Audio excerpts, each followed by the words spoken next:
Hello, everybody. This is Lenore with the Love and Live Show. Well, I forgot that I was supposed to be keeping up with letting you know how I'm doing on my diet, and I'm doing very well. We're on 2 months, and I have lost 20 pounds in the 2 months, which is great. I wanted to lose more, of course, but it's a slow process. I don't know.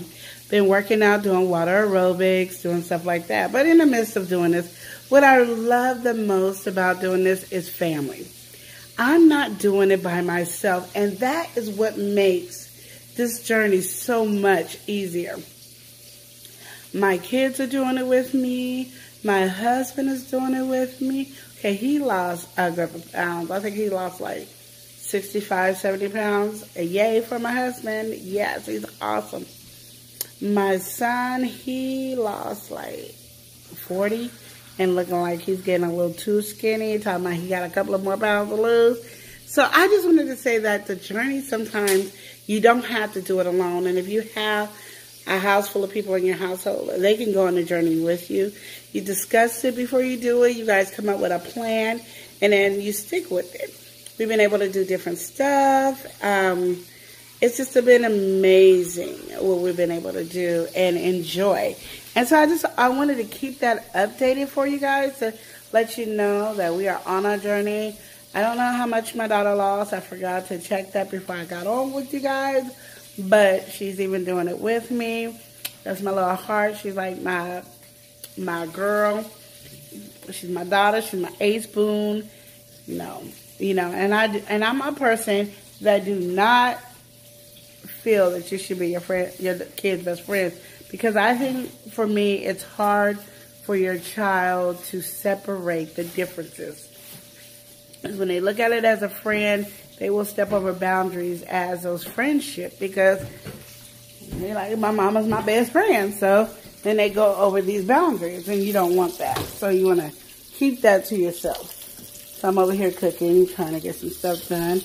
I'm learning how to make some healthy fried chicken, and I had a taste for mustard fried chicken, so of course that's what I did. So I'm excited about that. But and then when you make enough that only people get a small amount, and one of the things has been my favorite dish has always been for this diet so far has been cabbage.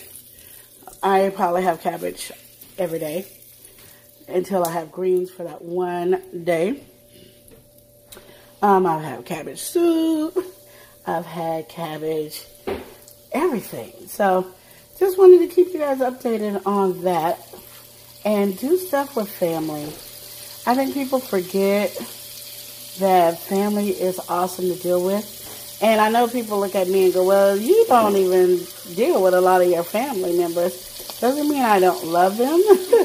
And it doesn't mean that I don't pray for them. It's just I don't hang out with anybody. I don't care if it's family, friends, associates, that is going to stress me out, make me angry, put me to a level that I don't want to be. Because my goal is to love everybody and be helpful to anybody. And just because I might not see my family or kick it with my family like other people do, don't mean if my family needs me, I'm there. And my family is just more than just my friends. They're in my blood. I have a few blood family members.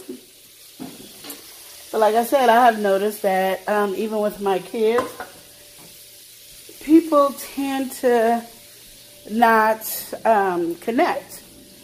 And I don't want my kids to hurt like I did when I was growing up, because I felt like certain family members are more important than other family members.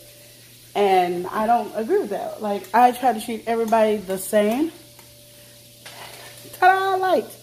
So I try to treat everybody pretty much the same. If you come to my house, you're going to be treated just like I treat my kids. So regardless. So I always tell people, you sure you want to leave your kids with me? Because my children get in trouble, your children get in trouble for the same exact thing. I do not, sugarcoat. I might get to tell you that. So I have a whole bunch of other kids that do come and spend time, and their mothers and fathers enjoy me, and they know that I'm strict, but it's their best interest. You know, we're now in a day where the village does not help raise the kids, and I don't agree with that. I really believe that the village should help raise your kids. I really believe that is something that should happen, but sometimes it doesn't. So you'd be like, well, what do I do? So I always try to keep, even though my husband is in my kid's life and I'm in my kid's life, I try to make sure there's positive role models in my kid's life as well. So it's not just me. The women in my kid's life are all positive, and they all have pretty much the same structure that I have. Just a little different. Sometimes they're a little lenient on things that I'm not, or stricter on things that I'm not. Then the men, I definitely like to have strong role models in my kids' life so they could see what a man looks like, especially for my girls and my boys. So I look at them both equal, because see, boys need it so they can know there's a whole bunch of men in their corner. And I like to give them lots of black men in their corner, because we don't get to see enough positive black role models for our kids. You always see all the other different nationalities, but not enough black role models. So I try to keep my kids around black positive men. And I'm not knocking any other race. I just need my kids to see that black men are doing their thing and being a man, working hard to take care of their family, providing, and will help and spend time with them as well as their own kids and support.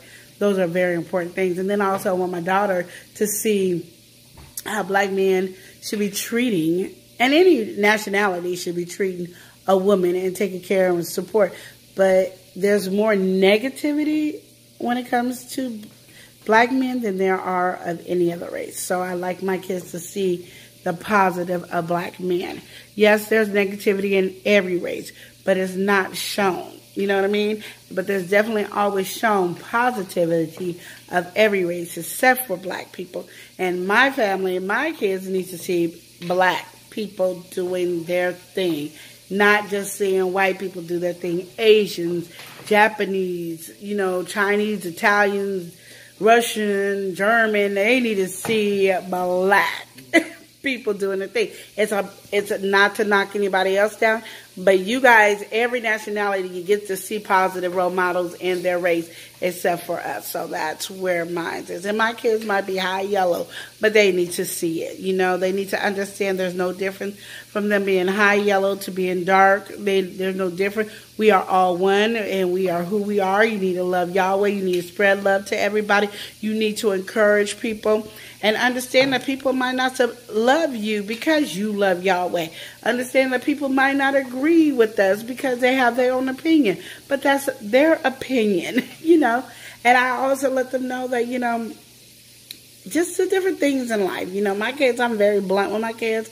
They ask me questions, I'm going to figure out the answer if I don't know it. And I'll let them know that I don't know it. So it's one of those things that you got to always focus on your kids in a positive way and let them understand what they need to know and learn.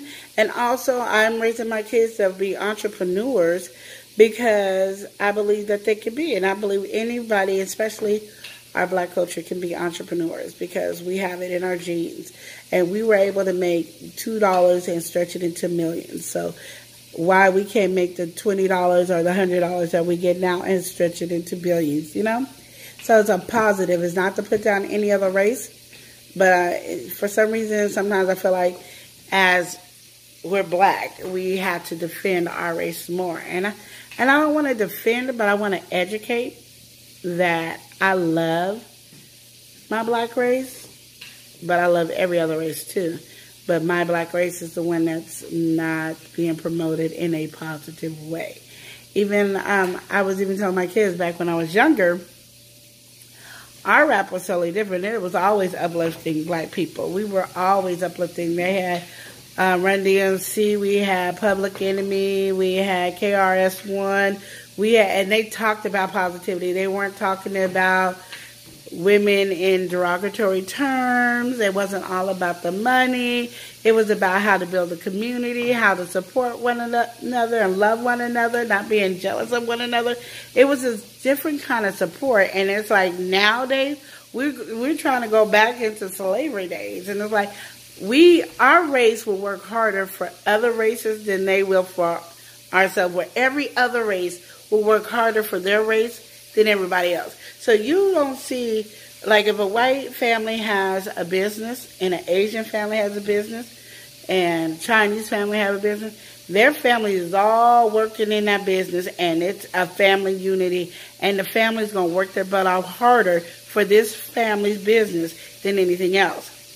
Well, you can have a black family business, and we're going to slack. We're going to have our phone on in our hands. We're going to have attitude. We're going to be moody, and we're not going to work that hard for our family business as every other race. So when you hear people talk about Black Lives Matter, instead of, getting mad saying all lives matter, of course all lives matter, but all lives are not affected by this.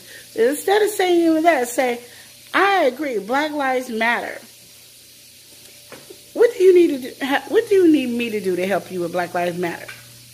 What do you need me to do to help you? And then black people, ask yourself, what are you doing to help? Have you decided to say, there's a black-owned business. Let me go work for it. I might not want to start my own business, but let me go help this black-owned business start theirs. Have you thought about doing that? And when you go work for a black-owned business, work your butt off like it's your business. So when that black business get up and running, and you decide you want to start your own business, maybe they'll help you. Where's my tongue? I was doing the water. I did? Mm-hmm. Oh, sorry, guys. So those are things you want to come up with. Like, I've seen, as I have my own business, and I have too, and I have business partners and everything, what I've noticed is when we hire black people, they're lazy, they're not trying, and then they're pro-black. And I'm like, stop being lazy and work your butt off like it's yours. So then once our business is up and running doing it, and you want to start, you have us to back you. You have some leeway. And I think people should think about those things. But no, we rather work harder for the white man than work hard for ourselves. So it's one of those things that we need to get up on board of. So now that I have told you all that, and of course anytime I'm on my thing, this conversation goes on, I just wanted to tell you, this is the time where you can go out, support, and help. And not supporting doesn't always mean giving money, but support by giving your time, your energy to help out. Okay? Remember to love and live each day as if it was your last. And have a blessed day. Smooches!